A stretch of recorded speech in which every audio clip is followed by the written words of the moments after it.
The NFL draft is in the books, so no more hypotheticals. We can give real, legit rankings for this 2023 rookie wide receiver room. We're going to give you our top 15 or so, 5 tiers.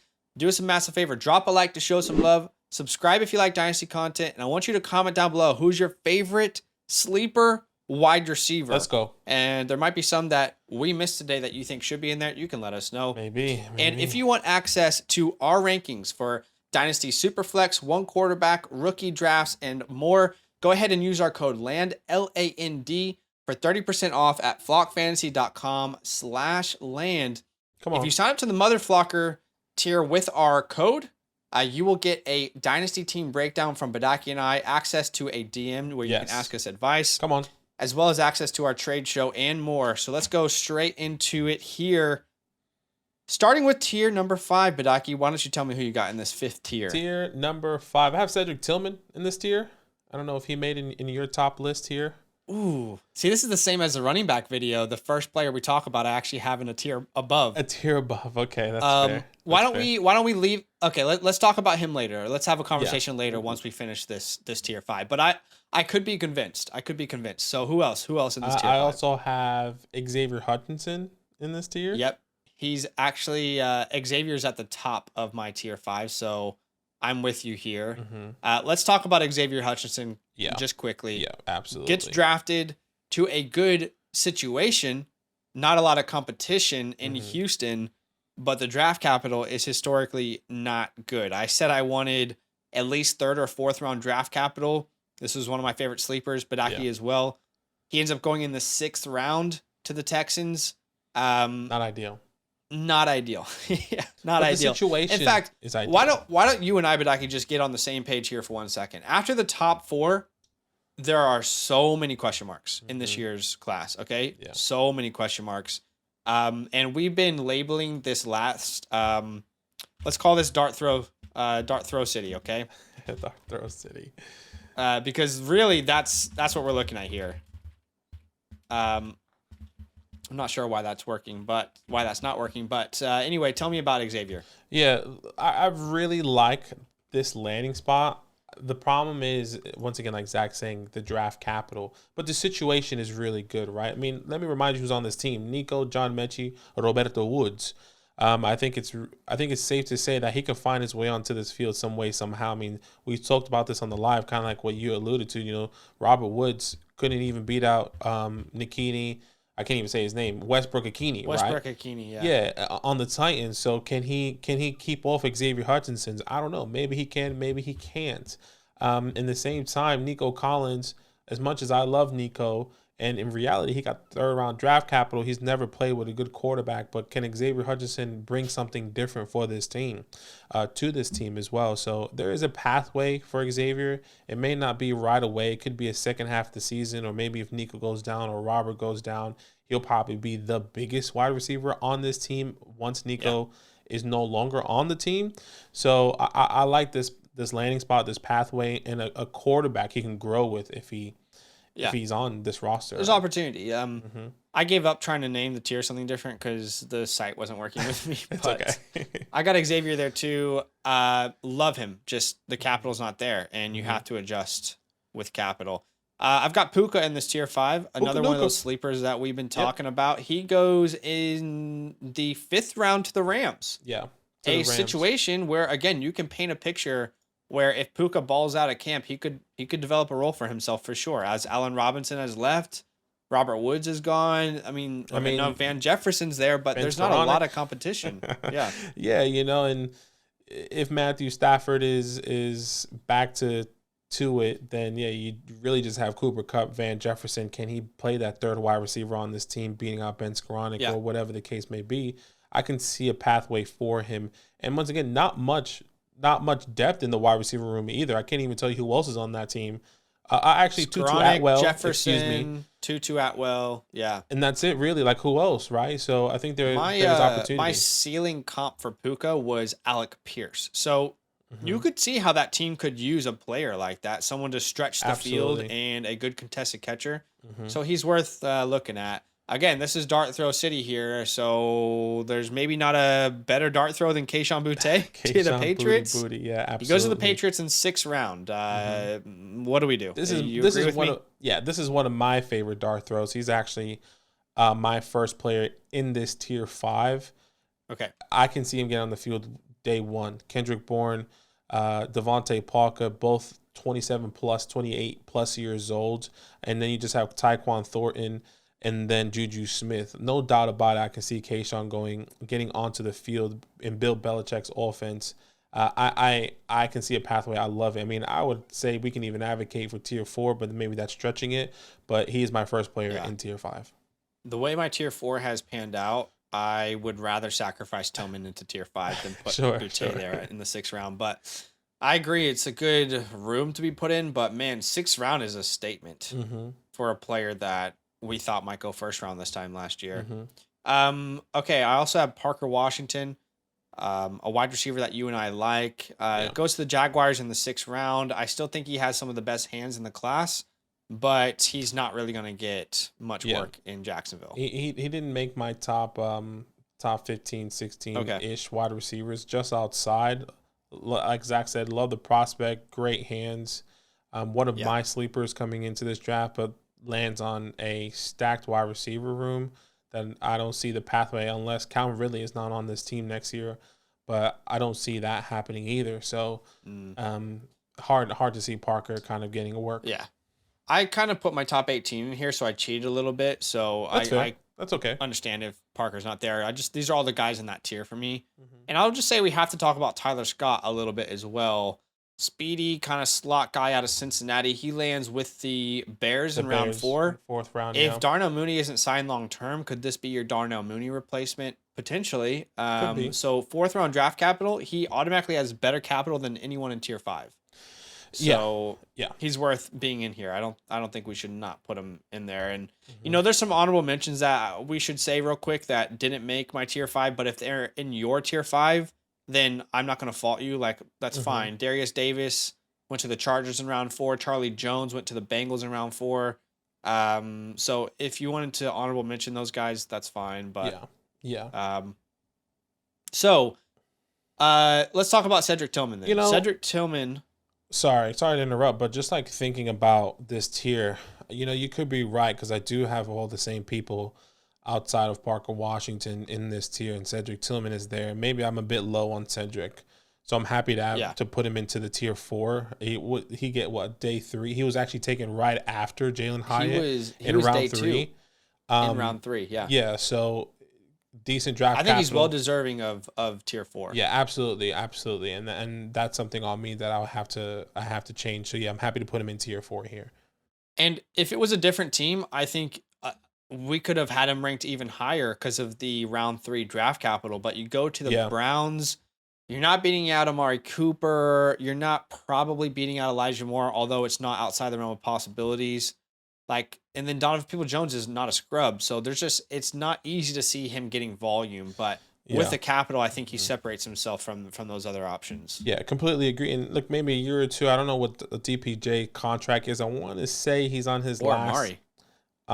His last or maybe second to last year in his contract for DPJ. But the way I see this happening is that the only way he gets on the field is if he's beating Donovan Peoples-Jones, where DPJ has a speed. And that's what I was going to say. I don't think they play the same role, though. Yeah. I think they'll be employed in, I don't think either of them, DPJ or Cedric, would be favored. I just think they would play different roles depending on what the team needs. That's fair. But anyway, we agree. That's good. Tier 4. I have his teammate right behind him. I know you're a Giants fan, but I don't really like Jalen Hyatt as a prospect. Do you have him in tier 4, or what do you? I do have him in tier 4. Okay. Look, there's a pathway, surprisingly. They traded up to get Jalen Hyatt. This is probably the fastest guy on our team, and I do believe he will be utilized. When that is, not sure. Probably when Darius Slayton's gone and Sterling Shepard. Maybe even Paris Campbell's gone, but this is somebody that they specifically wanted. Brian Dable told the GM, was like, we need to go up and get this guy right now. So there's a pathway for him. When is that happening? maybe at the end of the year or next year. So I do have my tier 4. And I would say that story is cool, but I know that we're going to get comments about Jalen Hyatt being too low. So let me just take a second and explain. If you're new to the channel, I have been lower on Jalen Hyatt than pretty much everyone from the beginning of this process. Back in November, people said I had him way too low. I had him ranked as like my wide receiver 9 or something when we first started scouting this class. And the pushback from everyone was he's the fastest player in the class. He's going to run the 4.2s and he's going to be drafted in the first round. Well, that obviously didn't happen. And not only did he not go in the first round, he slips into the third round. Now, it's good that the Giants got him because there's not clear competition, but just a player I think is very limited. So the reason I have him this low, because I know people will ask, is because I think there's clear opportunities for the players who are ahead of him who had the same draft capital day 2, that I think are more deserving. So just an opinion. If you guys have higher than us, then that's fine. But I just wanted to explain because I know there will be comments about that. I have Josh Downs here in tier 4. I don't know where you have him. We don't see him exactly the same at this moment, but this is where I currently have Josh Downs in tier 4. Yeah, I have him in tier 4. He is a guy going to the Indianapolis Colts look, the landing spot's interesting. If we're believing in, and I said this multiple times on our live stream, if we are believing for Anthony Richardson to take a massive step like a Jalen Hurts, with Shane Steichen now the head coach for the Colts, we have to be patient with Josh Downs, and we have to expect him to grow and then get better at his accuracy, at his touch throw, coming Anthony into Richardson, his second, right? yeah, with his receivers. So Josh Downs is in this tier. Tremendous talent. He was one of my top 5 wide receivers coming out of this class. Just fell. And look, once again, decent landing spot. I would say we just have to be patient. Yeah, I think the fact that we can't say he was drafted higher than any of the other players we're going to talk about here, and that he went to the Colts, like if he was a second round pick to the Colts, I think I might have to reconsider. Yeah. But just to be clear, I like Josh Downs as a player, but I don't anticipate there being consistent volume for the first couple of years in Indianapolis. I think this Colts team, I love Anthony Richardson. I think this is good for Jonathan Taylor. But for wide receivers, and I have a lot of Michael Pittman, this really concerns me because think about what Justin Fields did his first year starting last year. Think about Lamar in his first year. You didn't really want a receiver on those teams. And Anthony Richardson, he could develop, but he also could be one of those quarterbacks that you design a specific scheme around and it's a lot of options. And, you're not really sure if your receiver is going to get 2 targets day or if he breaks off a 70-yard touchdown, So that's really difficult to project with Downs. And, Alec Pierce got drafted a round earlier. I'm not saying he's a better prospect because I do think Downs is a better prospect. Yeah. Agreed. And Michael Pittman is there. So I just don't think that there's going to be volume to rely on, even though I like him better than some of the players we're going to talk about here in tier 4. Yeah. I also have Nathaniel Dell in this tier. Yes, I do have him here as well. Very interesting draft capital. He was also day 3, if I'm not mistaken. Day 2. Day 2, excuse me. Sorry, round day 2, 3, round yeah. 3. Sorry. Mm-hmm. Day 2, round 3 going to the Houston Texans. Another guy who can find his way onto the field, kind of like Xavier Hutchinson. What is that pathway? Is he going to be the primary slot receiver? And, Zach and I weren't – this is Zach on the football field, we always say, right? Zach says, like, this is me on the football field. What is he? Those skinny legs, those are my legs. Yeah, exactly. That's what I look like. and that's exactly what you're beginning with Tank Dell. But you can't ignore the draft capital. You can't ignore the landing spot with the potential opportunity. So he is in my tier 4. And I think he fits really well with CJ Stroud. He's going it's everything we talked about Xavier Hutchinson, but a player who was drafted 3 rounds earlier, right? Crazy. 3rd round draft capital with Tank Dell, not a lot of competition. And Tank Dell and Xavier Hutchinson will be in rookie minicamps building chemistry with CJ Stroud from day 1. And CJ had a lot of players on his team who could create separation with ease. Tank Dell is one of those players. Now, I'm not sure if he survives if they start to press him, like press coverage. I don't know that he survives against press coverage, but I'm curious to see how they'll use him. And at minimum, he's an intriguing guy to draft. Another dart throw. Completely I have agree. one more player in this tier 4. That will be Michael Wilson. Yep, that's it. So I'll just, in summation, Michael Wilson, a player that I like. I know Badaki likes as well. Great release package off the line of scrimmage. He goes to the Cardinals in round 3. The hope here for him is that D-Hop is truly traded, and then you have an opportunity to show what you have in camp. Mm-hmm.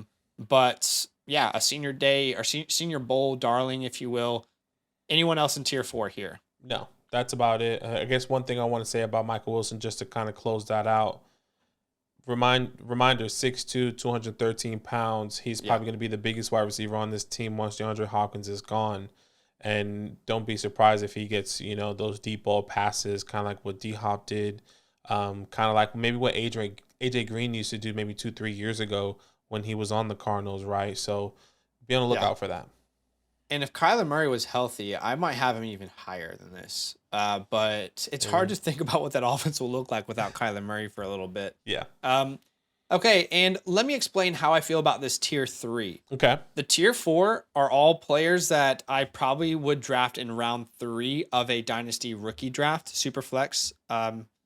Tier 3, these are all guys that might slip into the 3rd round, but I would be comfortable drafting them, let's say, mid-second.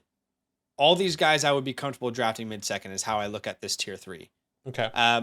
And the first player for me would be Marvin Mims in this category. Yeah. Currently my wide receiver 8, he goes to the Broncos in round 2. And the reason this is significant is because this was the first pick that the Sean Payton Broncos coaching staff and crew made. This is their first choice in the NFL draft. They traded up to get the deal done with Marvin Mims. So I think that says something. In an offense where Cortland Sutton looks lost, he doesn't look like his old self, and really it's just Jerry Jeudy and Greg Dulcich.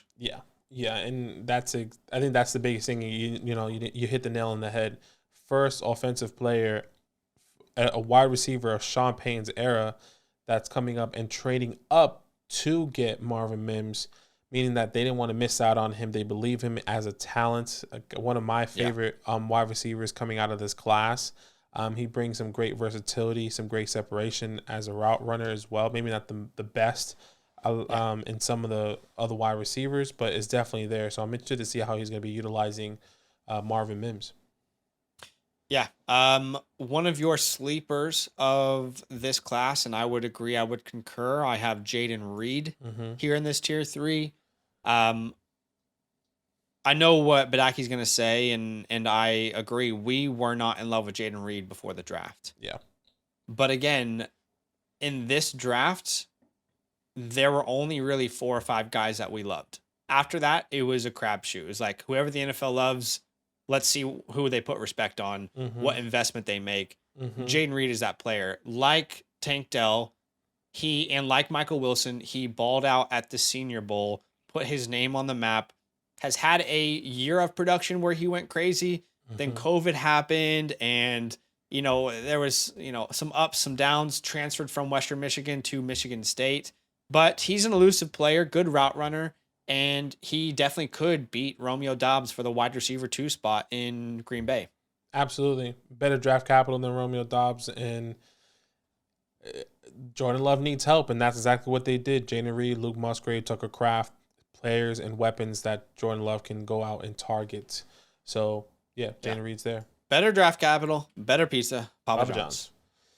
I also have Rashee Rice in this tier. Rashee Rice. Come on, baby. So Rice is an interesting one, Badaki, because he will get the Chiefs bump in rookie drafts. I don't think he should be a first-round pick.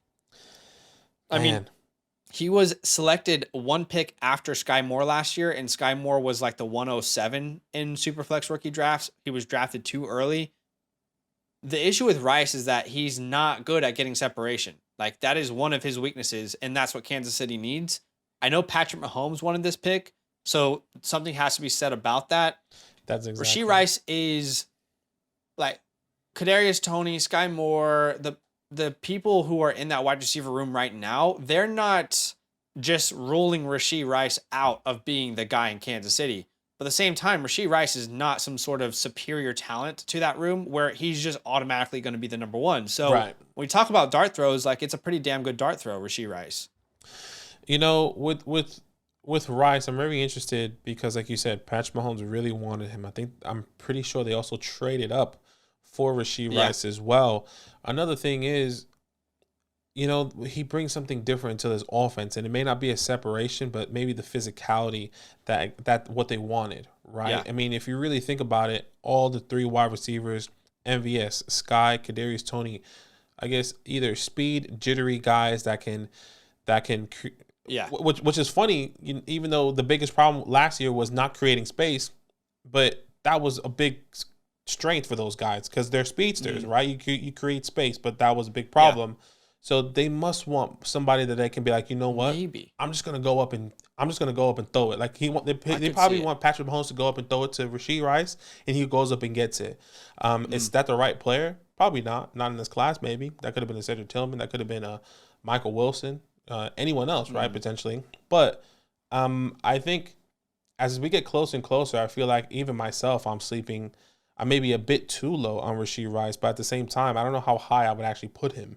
But there's something different about him. We can't just throw his weaknesses as a prospect away, but the scenario around him looks very good.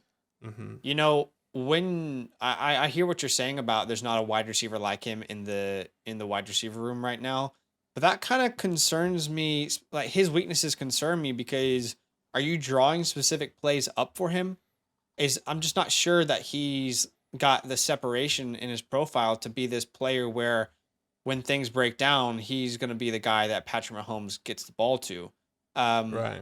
Like Sky Moore was a better separator out of Western Michigan than Rashee Rice is, and he struggled last year.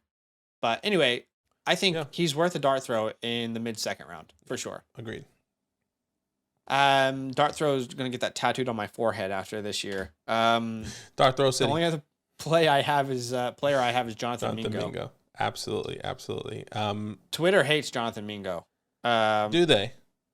Yes. I'm not on Twitter as much personally. I try to, me, but Jonathan Mingo. Try and stay away from the toxicity. It's just like people has too many opinions. Like, yo, relax. Like, come on, bro. Anyways, Jonathan Mingo, the 5th wide receiver off the of the day. I've said of the draft. Excuse me. Going off here to the Carolina Panthers, the first wide receiver drafted in this new regime for Bryce Young, another wide receiver that's going to be growing with this quarterback, DJ Chark, Adam Thielen, Terrace Marshall there. I think he instantly gets into the fields. I believe that his profile, he has enough athleticism to bring himself and make a name for himself on this offense. And I think another wide receiver, I feel like I want to put him even higher, but I can't. But at the same time, this is a perfect situation for Jonathan Mingo. I think this is a guy I'm going to be drafting every single time possible, just based off of the capital, based off of the landing spot, based off of the opportunity. Mind you, DJ Chark on a 1-year, Terrace Marshall, 2nd-round pick, still didn't get the opportunity, but obviously with a different regime and quarterback carousel there, I like Jonathan Mingo a lot here. Terrace Marshall is dead, if we're honest. Mind you, Terrace Marshall had a similar draft capital than Mingo. Similar draft capital, but different regime. And Jonathan Mingo being picked by this regime this early says something about what they see in him. You might not see it, but real GMs and scouts in the NFL see it, right? They are saying, we see it. We want to take him this early. And like I mentioned with Tank Dell and CJ Stroud, Jonathan Mingo and Bryce Young will be at rookie minicamps together. From day one, they will be building chemistry. So is he the most polished prospect? Absolutely not. But after the top 4, it's a crapshoot. And if the NFL put that sort of value on him, then you'd have to anticipate at some point, probably not day 1, but Mingo is going to be an important part of that offense. Maybe he's a late bloomer in year 1. I could see that happening for him. Maybe. That's all I had in tier 3. I don't know about you. Yeah, that's it. That's exactly what it is for me as well. Okay, so we've talked in depth about these top 4 wide receivers. I'll just say how I currently have it constructed. Yeah. And then you can let us know how you do, Badaki, so we each get to say our piece, because I know we won't see it the same way. I have Zay Flowers, I have Jordan Addison, and I have Quentin Johnston in this tier 2. I would then have Jackson Smith and Jigba in tier 1 all on his own. He was the first wide receiver drafted. He goes to Seattle, a team that a lot of people wouldn't realize, but was like top 5 or 10 in pass attempts per game last year. and they just drafted Jackson Smith-Njigba. Geno Smith signed to a long-term contract, better than people give him credit for. Tyler Lockett, 31 years old this year. And I just think that selling low on Njigba because of the landing spot has historically been a bad idea from people, and people are still making that mistake. And before the draft, Jackson Smith-Njigba to me was an elite wide receiver prospect. I did not feel that way about anyone in tier 2. I thought they were good prospects, and they could be top 24 type dynasty wide receiver assets. But JSN was the only one to me that I looked at and thought, yeah, I think this is an elite wide receiver prospect. He goes to the first wide receiver off the board. You could argue that people in tier 2 have better positions, but to me, JSN clears. Like if I'm at the 106 and Gibbs is gone at the 105, I'm not considering anyone except for Jackson Smith-Njigba. So that's my piece. And I'll now leave the floor open to you on how you would construct it. Yeah, no worries. We just have about 4 minutes left. Essentially, I'm swapping Quentin and Jackson Smith-Njigba in that scenario. Quentin, second wide receiver off the board. So you're putting Jason at a different tier. You know, you could do this.